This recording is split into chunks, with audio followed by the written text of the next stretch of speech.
FastCast Games. So another puzzle platformer. It's been out for a little while, but I'm behind on. Is Hue, as in shade of color. First saw this game a couple years ago at something called Casual Connect in San Francisco. The central conceit is that you're hearing this story about a woman who I want to say is a physicist. She discovered something to do with the fabric of the universe. But the central mechanic of the game is that you can change the color of the world, and based on what color you change the world to, obstacles appear, disappear, etc.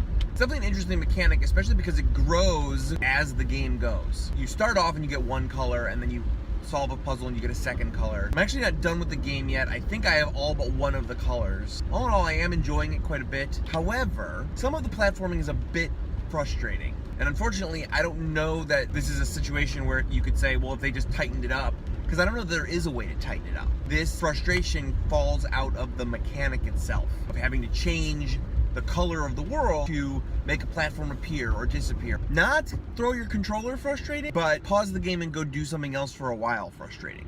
Like I'm on a puzzle right now, gotta like jump down, turn off light blue, ride it over until you get to the next platform, jump and turn off red while you're jumping, or else you're gonna bump into a red laser. Once you get past the red, you have to immediately turn it to yellow. So that kind of stuff. And while it's interesting, like I said, it is somewhat kind of frustrating. If I had to compare this to the other story platformer that I've recently played, Contrast, if I had to contrast it with Contrast, I think I preferred Contrast. Simply just because, and again, I have not finished Hue yet. With Contrast, the story and the theme were sort of inextricably intertwined in a way that I felt like one complemented the other. In Hue, while that is the case, I feel like I could have equally played the game and gotten just as much out of it without the story. The mechanic itself makes sense, and I feel like if I did that in Contrast, it would have been a less rich experience, whereas with Hue, the puzzles are great, and the story is like a little bit of a thing. You do a bunch of platforming with one color, and then you get another chunk of the story. In Contrast, you're getting story the whole time. Each puzzle gives you more story. If you like this sort of twitchy platforming thing, I think Hue has got a lot to offer. I am still planning to finish it. I think it's solid. So Hue, I'd give it like an A-. FastCast Games, see ya!